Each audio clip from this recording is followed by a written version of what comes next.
안녕하세요. 안녕하세요. 반갑습니다. 반갑습니다. 사랑합니다. 감사합니다. 다음 주 또 명절 돌아보자고 하니까 벌써 이렇게나 또 하는 생각이 들긴 합니다. 살같은 빠른 세월 가운데서 또 일도 많고 또 탈도 많은 세상 가운데서 성도의 삶의 가치가 나타나고 빛이 나타나고 또 소금의 역할을 온전히 다하는 안양교회 성도 되시기를 간절히 바랍니다. 네. 오늘 좀 특이한 말씀이긴 한데요. 성경에 있는 말씀들 가운데 좀 말씀의 해석이 잘 안 되는, 해석하기가 대단히 어려운 난해 구절들이 좀 있거든요. 그래서 성경학자들이 논란도 많고 여러 가지 있는데 이건 분명히 난해 구절은 아니에요. 그런데 이해하기가 왜 꼭 이렇게 해야 되나? 라는 생각이 들 정도로 이해가 안 되는 상황. 그러니까 하나님이 행하시고 하나님께서 보이시는 것에 대해서 좀 감사나 어떤 아멘으로 수긍되기보다는 좀 고개가 갸웃해지는 상황들이 가끔 있습니다. 성경 중에. 그 사건을 통해서 정말 하나님이 그렇게 하셨는지, 그리고 우리 삶에도 가끔씩 고개가 끄덕여지기보다는 약간 갸우뚱해지는 상황들이 가끔 나타나요. 15도쯤 기울어진다고 흔히 얘기하는데 그 이해되지 않는 상황들을 왜 허락하셨을지, 그걸 통해서 우리는 무엇을 배울 수 있는지, 하나님이 그렇게 행하신 이유를 조금 묵상해 볼 수 있는 그런 시간이 되었으면 좋겠다는 생각이 듭니다. 열왕기하 2장 보겠습니다.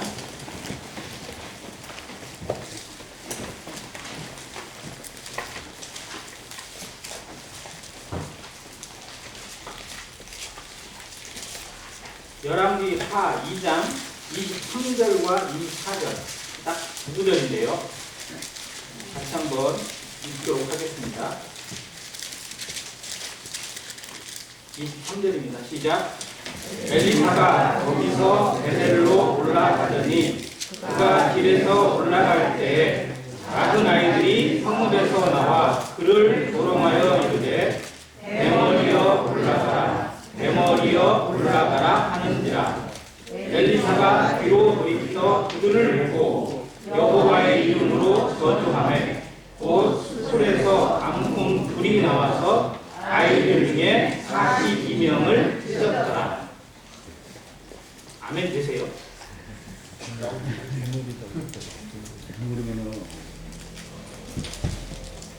성경이 하나님의 말씀임을 우리는 압니다.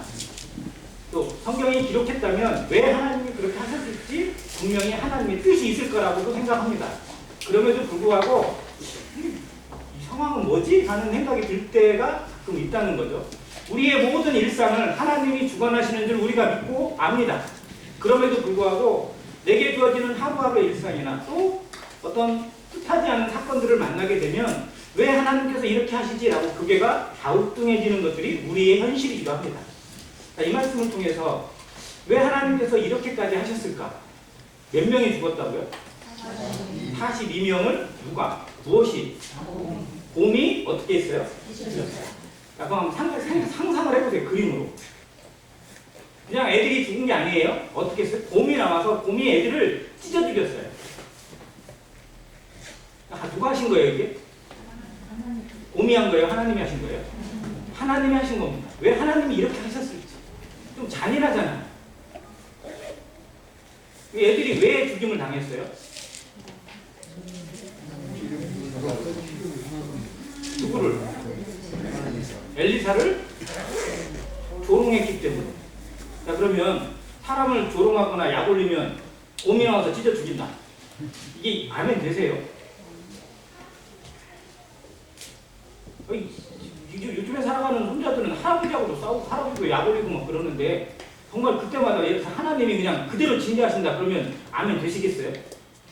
아니잖아요. 근데 이 상황을 그냥 동화처럼 이야기하면 절대 하나님은 사랑의 하나님이 아니고 하나님 진짜 해도 너무하신다라는 말이 나올 수밖에 없어요. 우리가 이 내용만 그냥 읽어보면 이게 뭐지? 라는 생각이 들 수밖에 없다는 겁니다. 그런데 중요한 건 하나님이 이걸 성경에 기록하시고 우리에게 보여주시는 이유가 있고 또 하나님이 그렇게 행하신 것은 분명한 깊은 이유가 있다는 겁니다. 그 앞뒤를 쭉 살펴보면 왜 하나님이 이렇게 하셨는지 이해가 간다는 거죠. 그래서 성경은 단편적으로 보면 안 되고 전체적으로 봐야 됩니다. 이해가 안 되면 안 될수록 앞뒤를 같이 봐야 돼요. 자, 이제 오늘 엘리사라는 선지자를 통해서 하나님이 행하신 이 조금 기이한 심판, 이해가 안 되는 심판, 그리고 정말 두려운 하나님에 대해서 엘리사라는 선지자를 통해서 한번 생각해 보기 원합니다. 그리고 좀 이해되기 쉽게 제목은 대머리야 올라가라 이렇게 한번 잡아봤어요. 여기에도 머리가 조금 없으신 분들이 좀 있어서 익숙할지 모르겠어요. 남들에게 조롱받고 남들이 뭐라고 하는 이야기를 들을 때 우리 마음에 조금 더 기분 나쁠 수도 있고 또 화가 날 수도 있고 또 속상할 수도 있어요. 그렇다고 우리가 곰이 나와서 쟤들을 찢어주게라 뭐 이렇게 저주는 안 하잖아요. 그런데 엘리사는 그 아이들을 보고 뭐 했어요? 저주했어요. 그러면 엘리사는 하나님의 선지자인데 이렇게까지 한 분명한 이유가 있을 거라는 거죠. 자, 그 내용을 한번 생각해 보도록. 먼저 엘리사라는 선지자를 알려면 누구를 먼저 알아야 돼요? 엘리야를 알아야 돼요. 그러니까 이름도 비슷해요. 그리고 뜻도 비슷합니다. 엘리야는 그 이름이 여호와는 하나님이시다라는 뜻이고요. 엘리사는 하나님은 구원이시다라는 뜻이에요. 그러니까 하나님은 여호와시고 하나님은 구원이시다. 이게 엘리야, 엘리사예요. 자, 스승 엘리야에게 엘리사가 부름을 받고 그의 제자가 됩니다. 그가 부름받은 그 상황 자체가 정말 엘리야에게는 아주 최고로 밑바닥 떨어졌을 때예요. 엘리야가 갈멜산에서 위대한 승리를 거뒀습니다. 바알 선지자, 아세라 선지자들 850명을 모아놓고 혼자 싸워가지고 위대한 승리를 얻었어요. 하나님의 이름으로. 그리고 거기 있는 백성들에게 저 선지자들, 거짓 선지자들, 우상 선지자들 다 죽여버려라 해가지고 싹 죽여버렸어요. 갈멜산에서 엄청난 피가 흘렀어요. 모든 우상들이 다 제거된 것 같았어요. 자, 그리고 이제 됐다 싶었는데 갑자기 누가 나타났어요? 이세벨이 딱 나오더니 너도 내가 똑같이 죽여버리겠다라고 해서 선전포고를 하고 군대를 보내서 엘리야를 잡으러 오는 거예요. 근데 엘리야의 입장에서는 하나님의 이름으로 그 기적을 행하고 갈멜산의 승리를 거두면 모든 백성들이 다 자기 편이 되어져서 하나님 편이 되어져서 이세벨을 쫓아내고 아하방 밀어내고 하나님의 백성이 되고 하나님의 땅이 되고 하나님을 섬기는 그런 하나님의 백성들이 될 거라고 생각을 했었어요. 그런데 백성들이 뭐하고 있냐면 그때는 환호성을 했는데 막상 엘리야 잡으러 온다니까 구경하고 거기에 따라오고 명령에 꼼짝 못하고 복종하는 모습이에요. 그걸 볼 때는 하나님의 은혜를 볼 때는 막 환호하고 찬양하고 하나님만 신이다라고 얘기하는데 막상 상황이 조금만 바뀌고 나면 딱 돌아서는 게 세상이라는 겁니다. 그게 제자들이에요. 그게 유대인인들이었어요. 예수님이 오병이어 기적을 행하고 죽은 자를 살리고 안전병이를 일으키는 할 때는 진짜 하나님이시다, 하나님의 아들이다라고 막 그렇게 따르던 사람들이 막상 자기들과 별로 상관없는 말에 이상한 얘기하고 그러니까 넌 뭐냐 도대체, 넌 우리 편이냐 내 편이냐 막 그러면서 하고 나중에 예수님을 어떻게 하라고? 십자가에 못 박으라고 소리쳤던 사람들이 그 사람들이에요. 세상은 정말 냉혹합니다. 나를 향해서는 그렇게 잘해줄 것 같고 친한 것 같고 좋은 얘기를 하다가 막상 상황을 맡기면 금세 등 돌리고 이게 세상이라는 거예요. 정말 믿을 수 없는, 아니 믿어서도 안 되는 그런 존재가 바로 이 세상인 것인데 엘리야가 그 상황을 만나버렸어요. 전부 다 등 돌려버렸어요. 엘리야가 꼼짝없이 죽게 생겼어요. 그렇게 기적을 행했는데 그래서 어떻게 해요? 엘리야가 그 상황을 보고 아 여기 있다가 난 죽는구나, 별 수 없다 해가지고 도망가요. 한번 생각해보세요. 어제는 그냥 그 산에서 막 그렇게 놀라운 일을 해놨던 선지자가 지금은 여자한테 쫓겨서 도망가고 있다고 생각하면 정말 한심하잖아요. 우리의 믿음이 가끔 그럴 때 있지 않아요? 내 스스로 생각해도 한심하다고 느껴지는 상황이, 내가 정말 하나님의 자녀고 하나님 앞에 정말 모든 것을 드리겠다고 하는 성도인데 이거밖에 안 되나라는 스스로에게 정말 한탄스러운 상황들이 우리에게 가끔 있지 않나요? 그거를 엘리야가 그대로 보여줘요. 그래서 야고보서에서는 엘리야는 우리와 뭐가 같은 자로 돼? 성정이 같은 자로 돼 라고 얘기해 주시는 거예요.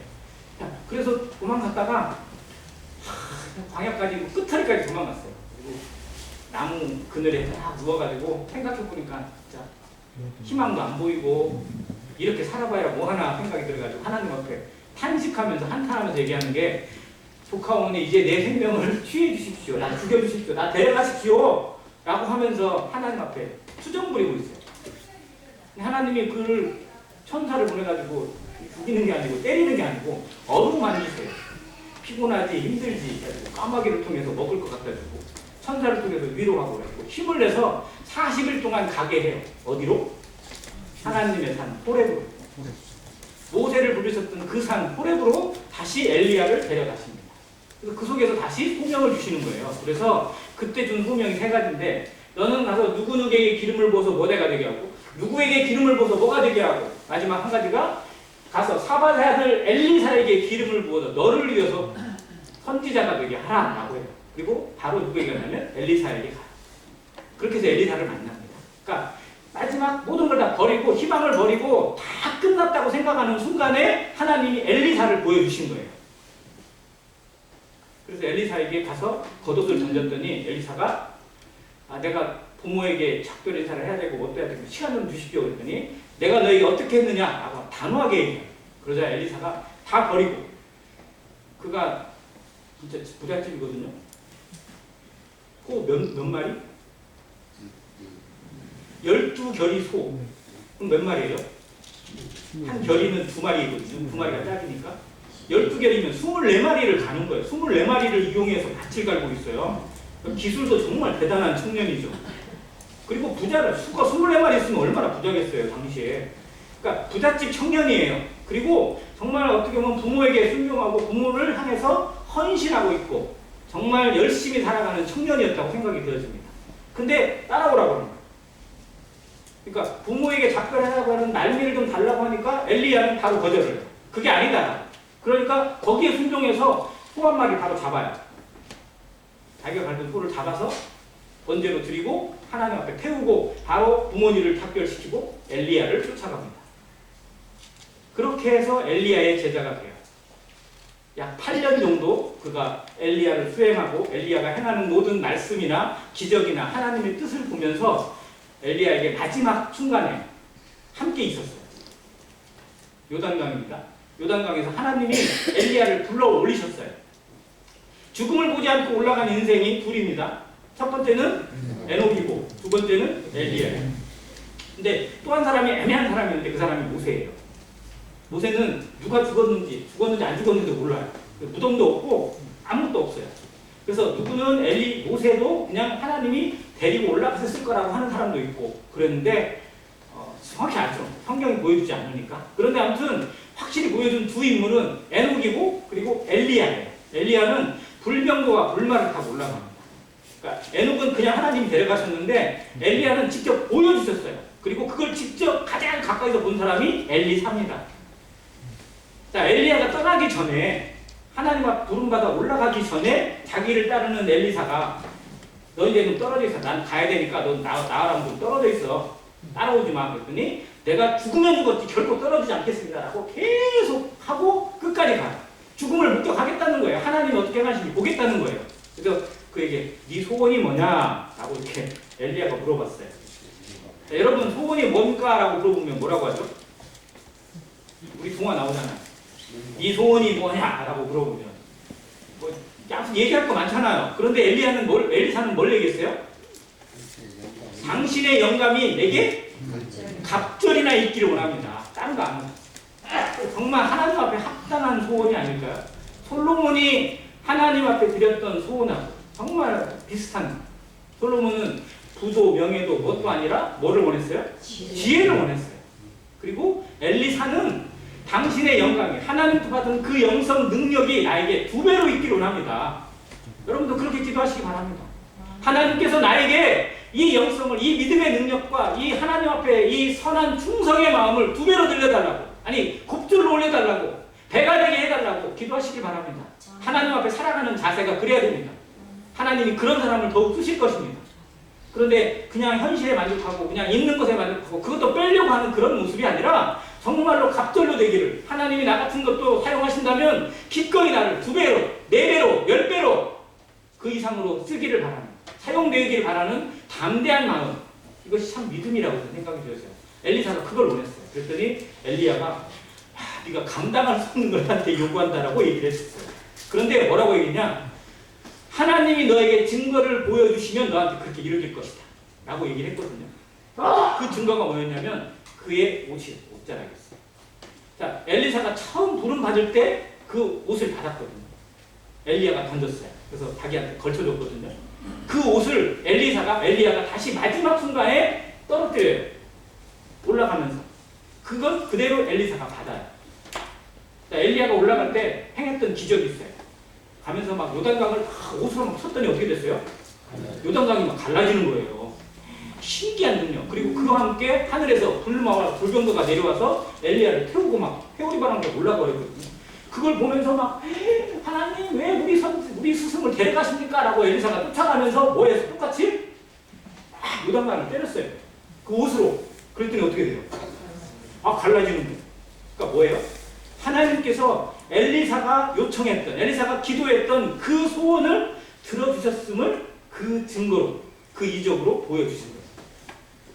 그거를 엘리사도 받고 다른 제자들도, 그 주변에 있는 제자들도 야, 엘리야가 행했던 것을 엘리사가 하는구나 라고 해서 엘리사가 엘리야의 영성을 그대로 물려받은 선지자임을 저희 증인들이 보게 됐어요. 하나님이 공적으로 보여주신 거죠. 자, 그렇게 행하고 나서 지금 여기가 나와요. 자, 이제 엘리야는 떠났어요. 하늘로 올라가 버렸어요. 이제 누구에게 남겨져 있어요?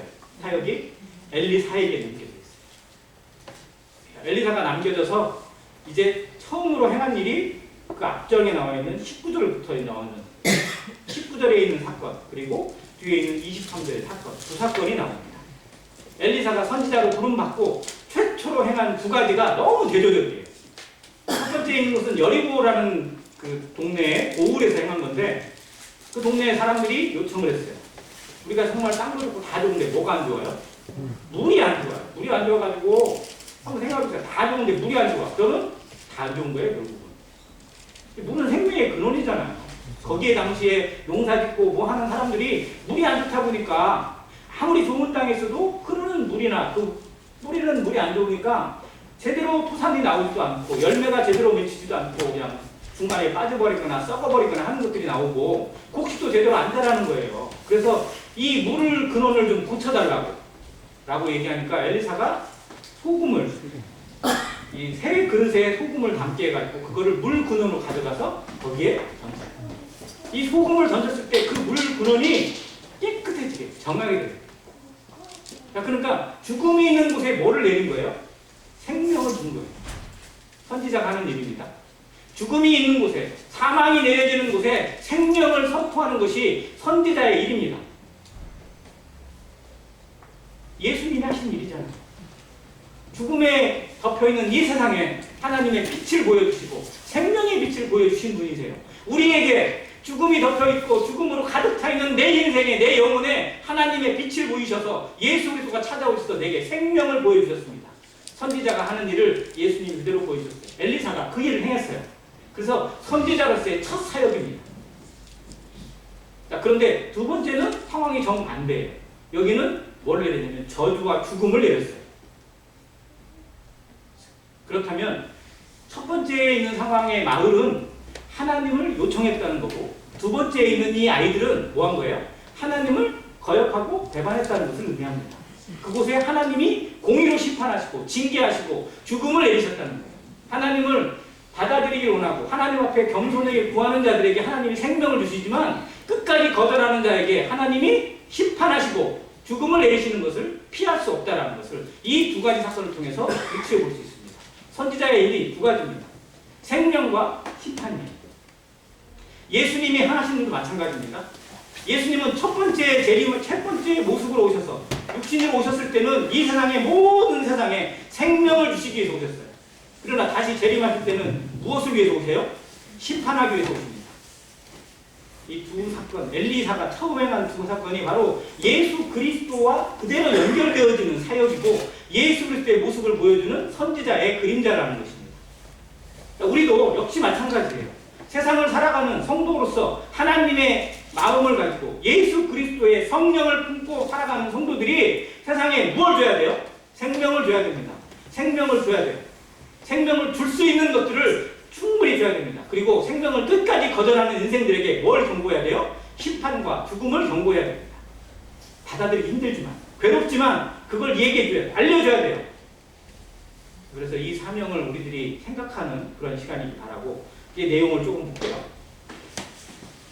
자, 엘리사가 여리고라는 마을에서 죽음이 있는 그곳에, 정말 모든 것이 되지 않는 그곳에 생명을 줬어요. 언약의 소금을 통해서. 하나님의 말씀입니다.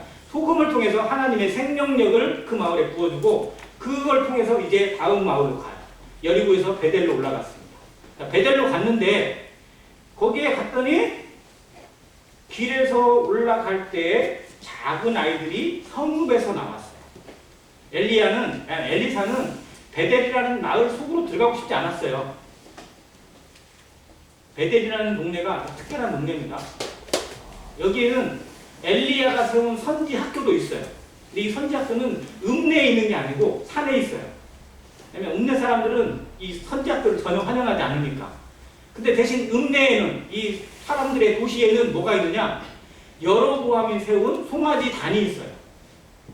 여로보암이 자기의 주신 나라를 지키고 보존하기 위해서 자기가 꿰낸 꾀가 뭐냐면, 예루살렘에 안 가도 된다, 여기서 제사 드리면 된다 해가지고 송아지 단을 세웠잖아요. 그게 베델과 단이거든요. 자, 베델이 거기 그런 동네예요. 그러니까 베델의 성읍에 있는 사람들은 여로보암이 세운 송아지 우상을 섬기는 사람들이고, 그 안에서 하나님이 주신 선지자들은 산에서 하나님의 복음을 전하는 자들이에요. 영적으로 계속 충돌하는 동네가 베델입니다. 선지자들과 거짓 우상 숭배자들이 충돌하는 동네예요. 그곳에 엘리야가 간 거예요. 엘리야는 아마 선지학교를 방문하든지 다른 곳으로 가기 위해서 갔을 거예요. 그런데 누가 나와요? 성읍에서 아이들이 나와가지고 엘리사를 조롱해요. 뭐라고? 대머리야 올라가. 자, 어떤 말이 더 기분 나빴을까요? 대머리라는 말이 기분 나빴을까요? 올라가라는 말이 기분 나빴을까요? 어떻게 잘하시죠? 자, 엘리사는, 자, 그들의 표현으로 보면 머리가 풍성하거나 뭐 많거나 그런 사람은 아니었을 거라는 걸 짐작할 수 있죠. 자, 그러면 한번 생각해 보셔야 돼요. 지금 이 시대에도 머리가 좀 없거나 그러면 약간의 컴플렉스가 있는데, 당시에는 어땠을까? 특히 유대인에게 머리가 없다라는 건 어떤 의미일까요? 치명적인. 한번 생각해 보세요. 하나님 앞에 부름받은 일꾼이 되기 위해서 서원할 때 나시린 서원이라고 들어보셨죠? 나시린 서원은 뭐예요? 머리를 안 깎는 거예요. 머리에 삭도를 대지 않는 거거든요. 자, 그렇다면 머리를 그냥 길리는 거예요. 그러니까 선지자들은 대부분 백발이나 머리가 풍성한 사람들이 많았어요. 그런데 그런 선지자 세계에서 엘리사는 아주 독특해요. 머리가 없어. 그러면 인정받기 쉬워요, 어려워요? 어렵죠. 자, 그런 엘리사를 하나님이 세우셨다는 게 무슨 의미일까요? 선지자로 볼 때 자격이 미달이에요. 누가 봐도. 외모적으로 일단 안 된다고 생각하는 거예요. 그런데 하나님은 엘리야에게 그런 엘리사를 네 후계자로 삼으라고 했어요. 우리는 하나님 오실 때 자격이 좀 충분해서 하나님이 부르셨나요? 그게 아니라는 거죠. 엘리사를 부르신 것이 실상은 나를 부르신 하나님의 은혜를 그대로 보여줍니다. 자격이 안 돼요. 아무것도 없어요, 실상. 하나님 앞에 준비된 것도 없고 하나님을 향한 마음도 이만큼도 없는 자를 하나님이 부르셔서 세우시고, 하나님의 그릇으로, 하나님의 자녀로 하나님을 섬기는 왕같은 제사장이 되게 하신 은혜를 우리는 늘 감사해야 되고, 그 앞에 온전한 순종으로 충성으로 드려도 할 말이 없는 자들이에요. 엘리사가 그런 사람이라는 거예요. 그런 자를 택하셔서 하나님의 선지자가 되게 하신 하나님. 그래서 다른 선지들이 생각할 때 엘리사는 좀 그래, 이렇게 말할 줄 몰라요.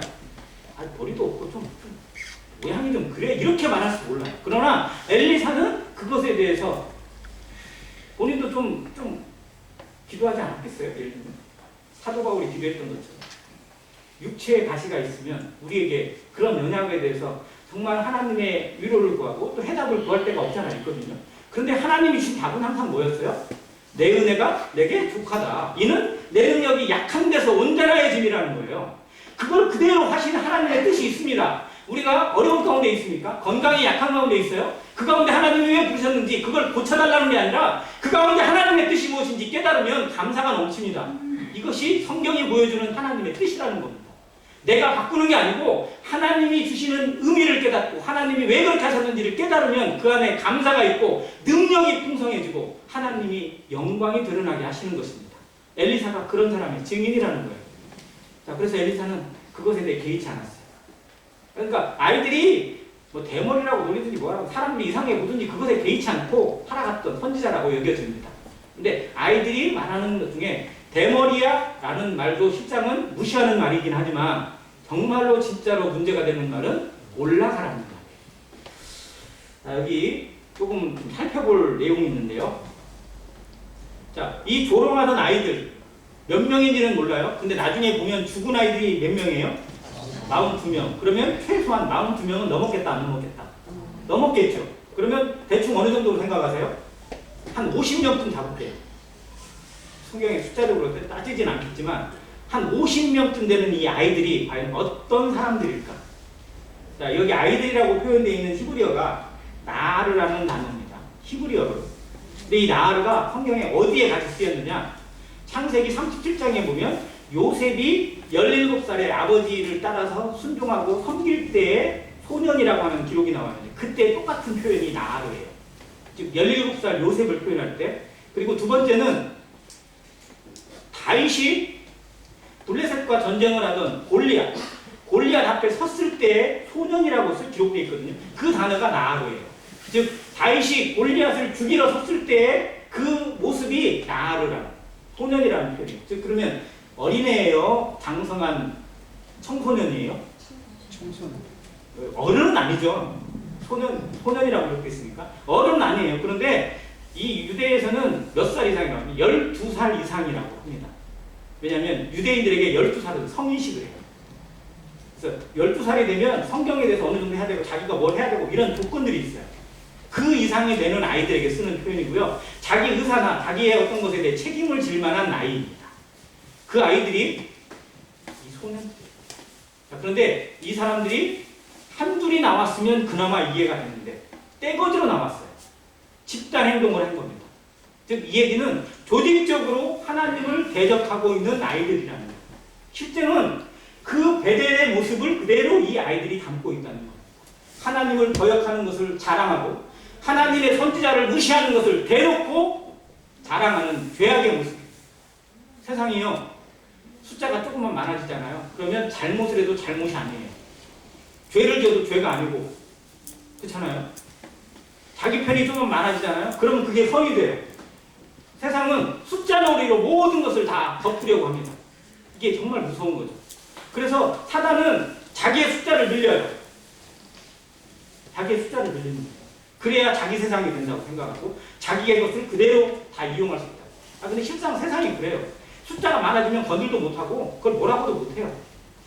돈이 많은 부자는 죄를 져도 별로 죄가 아닌 것 같고 잘못을 해도 별로 잘못 벌을 안 받고 그런 세상이잖아요. 그래서 무전유죄, 유전무죄라는 말도 왜 나왔겠어요.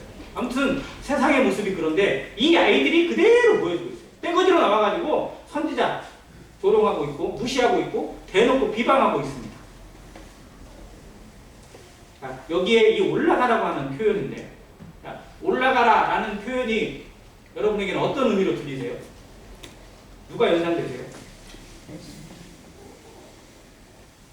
엘리야를 그대로 표현하는 단어가 올라가라는 거예요. 엘리야는 올라갔어요. 그게 소문이 났어요. 그래서 안 믿는 사람들도 우상 숭배자들도 엘리야가 올라갔다고 하는 얘기를 다 들었어요. 증인들이 하도 많으니까. 자, 그런데 그걸 그대로 오직그대로 믿어요, 안 믿어요?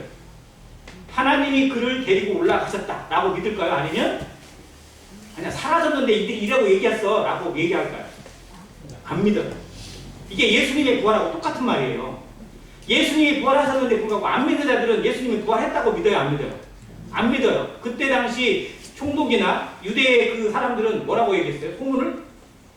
제자들이 예수님 시체 빼돌려놓고 부활했다고 거짓말 터뜨리고 있다 라고 해서 군인들한테 돈 주고 모아놓고 가지고 막 그렇게 소문을 내버렸어요. 그래서 지금도 안 믿는 사람들 예수님 부활했다고 하면 믿질 않아요. 굳이 듣질 않아요.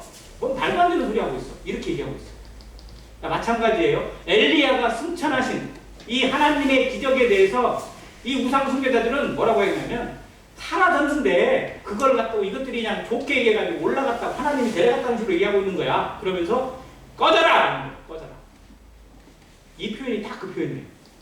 너도 네 스승처럼 꺼져버려. 너 같은 거 필요 있다 없다. 필요 없어. 우리 동네 오지 마. 너 같은 거 아무 쓸모 없어. 라고 말하고 있는 거. 자, 그러면 그 속에 누구를 모독하는 거예요? 엘리사만 모독해요? 아니요. 또 그의 스승인 엘리야 같이 싸잡아서 모독해요. 그리고 누구를 또 모독하는 거예요? 하나님을 모독하는 거예요. 그러니까 이 아이들이 하는 행동이나 말이 단순한 조롱이 아니에요. 약 올리는 게 아니에요. 이건 영적인 전쟁입니다. 하나님의 역사를 부정하고 있고 하나님의 구원을 부정하고 있고 하나님의 이름을 능욕하고 있고 그리고 하나님의 선지자를 대놓고 희롱하고 있습니다. 하나님이 받을 수 없는 거. 하나님이 용납할 수 없는 일을 행하고 있어요.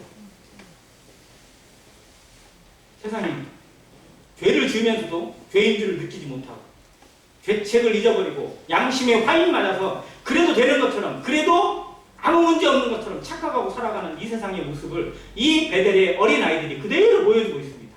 이렇게 말해도 이렇게 해도 하나님 아무것도 못할 거야. 꺼져. 너 같은 거 필요 없어. 하나님이 어디 있어? 라고 얘기하는 거예요. 그러나 이 말에 대해서 이 잘못된 행동이나 이 악한 것에 대해서 하나님께서 그대로 용납하셨다면 그대로 받아주셨다면 정말 이 엘리사는 하나님의 선지자로서 제대로 일할 수 있는 조건을 잡을 수가 없어요. 적어도 하나님의 선지자는 그 앞에 두려움과 의의를 끼칠 수 있는 그런 영향력 있는 인물이었어요. 엘리사는 이제 택함을 받았어요. 이제 부름 받았어요. 이제 일을 시작했어요.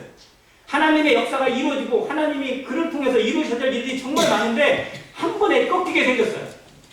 그래서 엘리사가 이 상황을 그냥 아이들의 장난으로 여기지 않고 바라본 겁니다. 영적 상황을 바라보고 이 상황은 하나님이 개입하시고 하나님의 공의가 나타나야 될 상황임을 직감하셨어요.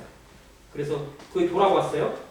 24절에 보면 엘리사가 뒤로 돌이켜 그들을 보고 누구의 이름으로? 여호와의 이름으로 저주했어요. 하나님을 무시하고 하나님을 능욕한 모든 것에 대해서 하나님께서 공의로 심판하실 것을 그들에게 선언했습니다. 우리가 정말 우리에게 잘못하거나 우리를 좀 악한 일을 하는 사람들에 대해서 우리는 마땅히 관용으로 용서할 필요가 있어요. 당연히 그래야 됩니다. 그러나 그것이 선을 넘으면 하나님을 향한 모독이나 성령을 회방하는 것이 되는 것을 분별할 수 있어야 돼요. 이거는 아니다라는 것에 대해서 내 자존심의 문제인지 하나님의 공의의 문제인지 잘 분별해야 됩니다. 근데 대부분 어디서 무너지냐? 하나님의 공의에서는 별로 무너지지 않아요. 뭐에서 무너져요? 내 자존심의 문제에서 무너져서 그 사람과 원수 짓고 그 사람과 싸워요. 그래서 성경에서 그런 것에 대해서 관용과 용서를 얘기하는 것이지 정말 모든 죄를 다 용서하고 풀어주라는 그렇게 말씀하지 않았어요. 예수님도 분명히 그것에 대해서는 말씀하셨어요. 자, 똑같은 일이 엘리야에게는 과연 없었겠느냐? 엘리야도 있더라고요. 자, 엘리야가 그 앞정에 보면 1장인데요. 열왕기하 1장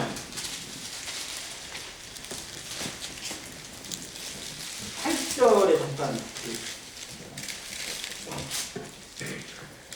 그들이 그에게 대답하되 그들이 허리 많은 사람인데 허리에 가죽띠를 띄었더이다 하니 왕이 이르되 그는 디셋 사람 엘리야로다. 자, 왕이 디셋 사람 엘리야를 들어보고 알았어요. 그리고 그를 불러오라고 이에 50부장과 그의 군사 50명을 엘리야에게로 보내매 그가 엘리야에게로 올라가 본즉 산 꼭대기에 앉아있는지라. 그가 엘리야에게 이르러 하나님의 사람이여 왕의 말씀이 내려오라 하셨나이다. 엘리야가 50부장에게 대답하이르되 내가 만일 하나님의 사람이면 불이 하늘에서 내려와 너와 너의 50명을 살을지로다 하매 불이 곧 하늘에서 내려와 그와 그의 군사 50명을 살랐더라. 이건 뒤에 있는 엘리사의 사건하고는 비교도 안 될 만큼 더 무서워요. 그렇지 않으세요?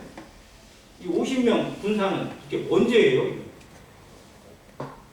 자, 그리고 거기서 끝난 게 아니에요. 그 다음에 또 50부장을 또 보냈어요. 그랬더니 여기도 똑같이 어떻게 됐어요? 불이 내려가지고 똑같이 살라 죽여버렸어요. 그럼 몇 명이 죽은 거예요? 100명을 불태워 죽여버렸어요. 누가? 엘리야가 하나님의 이름으로. 좀 더 이상하지 않으세요? 자, 그런데 문제는 13절에 왕이 세 번째 50부장과 그의 군사 50명을 보낸지라 셋째 50부장이 올라가서 엘리야 앞에 이르러 그의 무릎을 꿇어 엎드려 간구하여 이르되. 자, 이 세 번째 50부장은 달랐어요. 자, 그 전에 50부장들은요, 왕이 데려오라 라고 하니까 그냥 의기양양해서 군사 숫자 믿고 가가지고, 야, 너 꼼짝마, 내려와, 빨리 안 내려오면 죽여버려. 뭐 이런 식으로 얘기했어요. 즉, 하나님의 선지자가 필요한 상황에, 하나님의 말씀이 필요한 상황에서 하나님의 선지자를, 하나님의 말씀을 모독하고 무시하는 태도를 취한 이 군사들은 죽임을 면치 못했어요. 그러나 그것에 대한 두려움을 가지고 엎드려 간구하면서 생명을 귀히 여기시는 하나님이 아니십니까? 나의 군사들을 그냥 죽이시겠습니까? 라고 요청하는 50부장에게는 엘리야가 반대에 하고 그와 함께 내려가서 왕에게 찾아갑니다. 하나님의 이름이 얼마나 무서운지, 하나님의 말씀이 얼마나 무서운지 엘리야가 몸소 보여줬어요. 이때 누가 있었어요, 여기? 엘리사가 같이 있었어요. 하나님의 이름을 모독하는 것에 대해서, 하나님의 선지자를 모독하는 일이 곧 하나님을 모독하는 것임을 그는 깨달았기 때문에 그것에 대해서 담대한 믿음을 가지고 있었어요. 하나님의 이름은 결코 세상 사람들의 조롱거리가 아니다. 여호와의 이름을 함부로 말하는 자들이나 무시하는 자들에게 하나님이 어떻게 심판하는지 똑똑히 봤던 거예요. 그래서 어린아이들이 행하는 그 행동 자체가 엘리야에게 있었던 그 사건과 똑같은 사건임을 직감하고 여호와의 이름으로 저주했습니다. 그러자 곰이 나타나서 그 아이들을 찢었어요.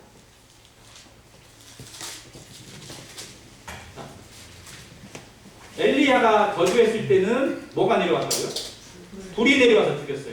자, 그리고 엘리사가 저주했더니 누가 나왔다고? 곰이 나왔어요. 자, 그러면 돌하고 곰의 연관성이 없잖아요. 자, 그런데 다 뭐냐면 만물이에요. 만물. 흔히 만군의 여호와라는 단어를 들어보셨을 겁니다. 여호와 치드케뉴라고 해요. 다윗이 골리앗 앞에 서서 했던 말입니다. 너는 내게 칼과 창과 단창으로 나오거니와 나는 네가 조롱하는 이스라엘의 하나님 만군의 여호와의 이름으로 나가노라라고 했어요. 다윗이 믿은, 다윗이 의지한 이름이 만군의 여호와입니다. 하나님은 말씀만을 사용하시는 분이 아니세요. 모든 것이 하나님의 무기가 되고 하나님의 도구가 될 수 있습니다. 그러면 지금은 하나님이 누구를 도구로 사용하세요? 누구? 여기서 딱 나와야 돼요. 누구? 나요. 내가 하나님의 도구입니다. 만군의 하나님의 도구이심을 믿습니까? 하나님께서 나와 같은 자를 사용하시려고 기회를 주셔서 오늘이라는 시간을 주시고 이 세상 대한민국이라는 곳에 전주라는 곳에 심어두신 사실을 믿으십니까? 내가 하나님의 택함받은 도구이고 하나님의 명령을 받은 사자임을 믿는 성도가 되시기 바랍니다.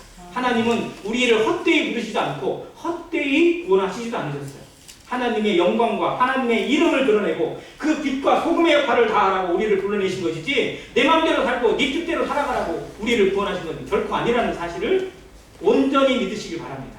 이것이 하나님 앞에 살아가는 성도의 합당한 자세입니다. 만군의 여호와께서 그 뜻대로 필요한 것을 사용하세요.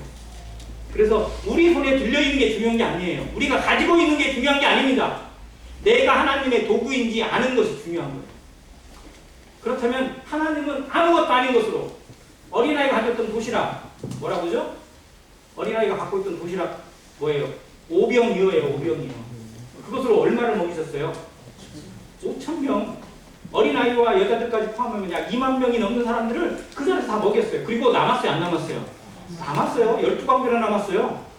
하나님은 그 아무것도 아닌 것을 통해서도 모든 일을 이루시고도 남습니다. 아멘? 내가 가진 것이 이거밖에 안 되고 내가 소유하고 있는 것이 이거밖에 안 되고 내가 가진 재능이 이거밖에 안 됩니다. 나는 아무것도 아닙니다. 라고 말하기 전에 하나님이 원하시면 하나님이 부르시면 하나님이 사용하시면 이것마저도 하나님의 능력으로 사용될 줄을 믿는 모든 성도가 되시길 바랍니다.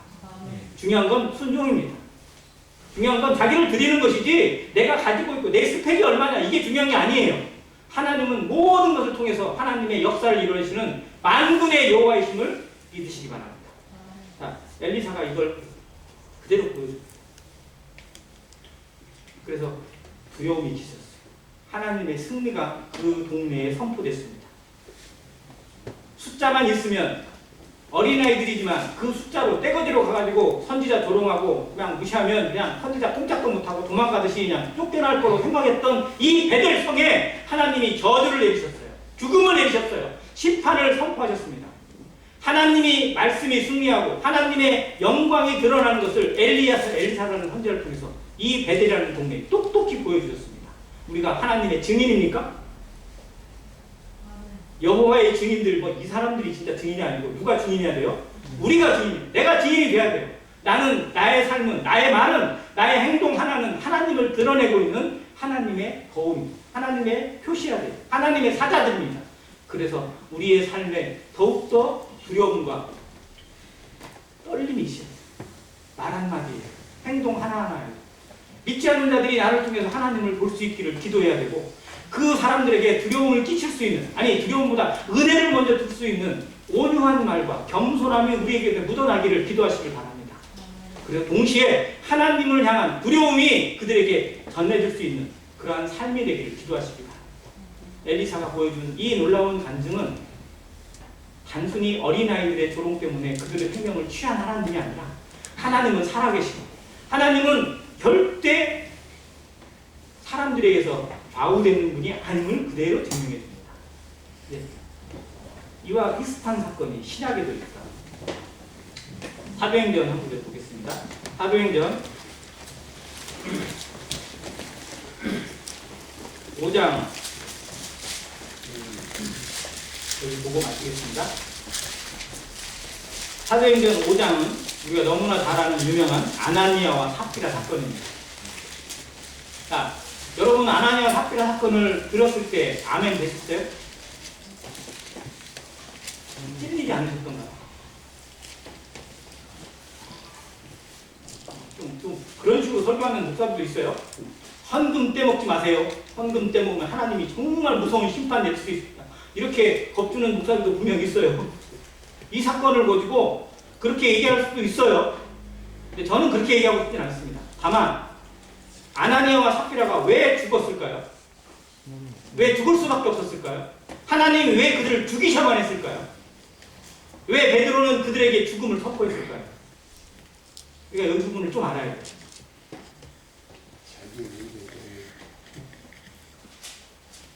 자, 그들이 헌금 떼먹어서 죽은 거예요?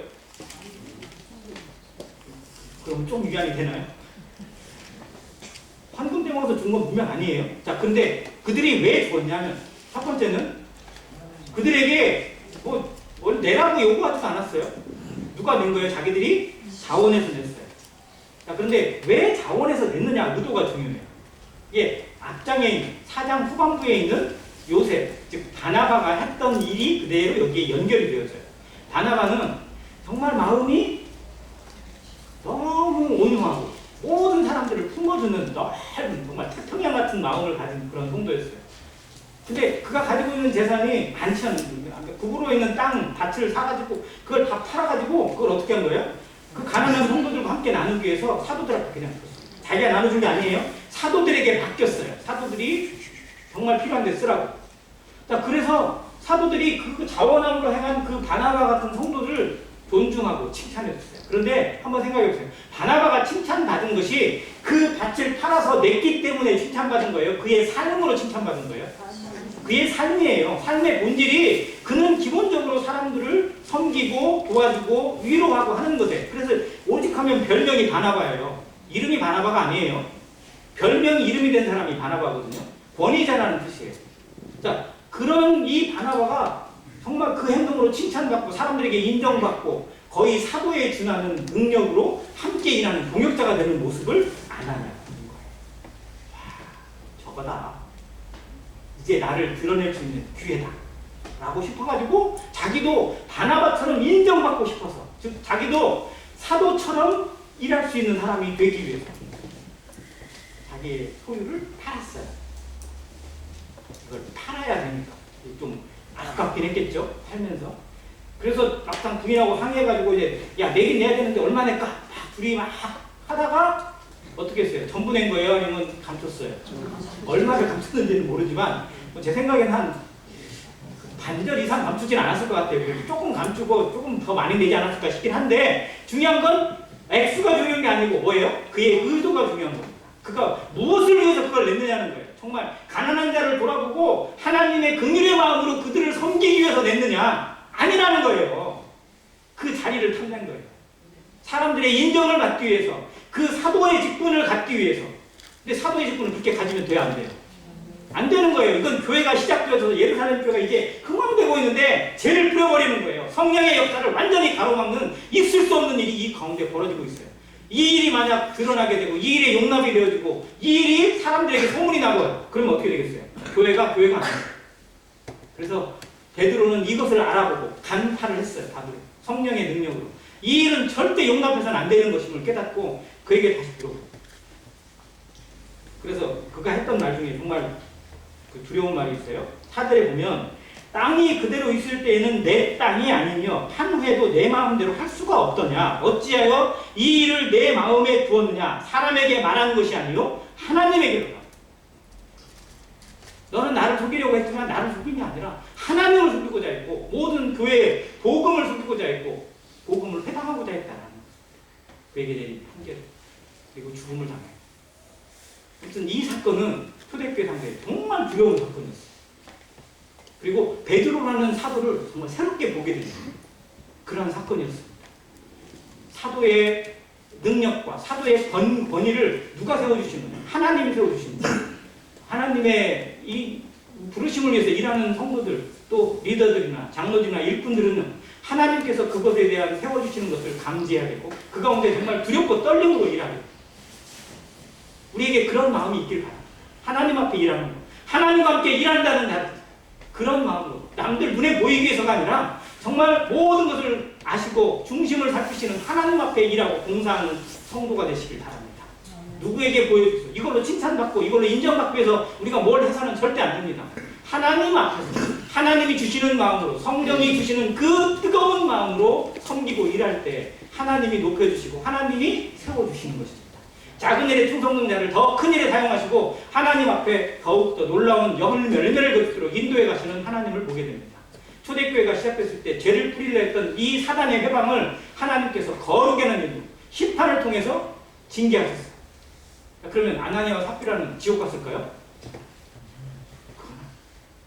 징계를 받아서 죽음을 당했지만 그들의 영혼은 하나님 앞에 받았습니다. 그들은 구원받은 성도니까. 그러니까 이 부분에 대해서 우리는 정말 두려움으로 하나님 앞에 어떠한 자세로 섬기는 자가 될지 정말 우리 마음을 다시 새롭게 하는 기회가 되기를 간절히 바랍니다. 엘리사가 행했던 일들, 베드로가 이 아나니아와 삽비라 행했던 일들이 정말 우리 모든 시대에 살아가는 사람들에게 교훈이자 거울이라고 저는 믿습니다. 남에게 보이는 모습이나 혹은 마음 가운데 있는 그 악함을 그대로 드러내는 것에 대해서 하나님이 그대로 두고 보실 수 없는 하나님의 거룩이 있습니다.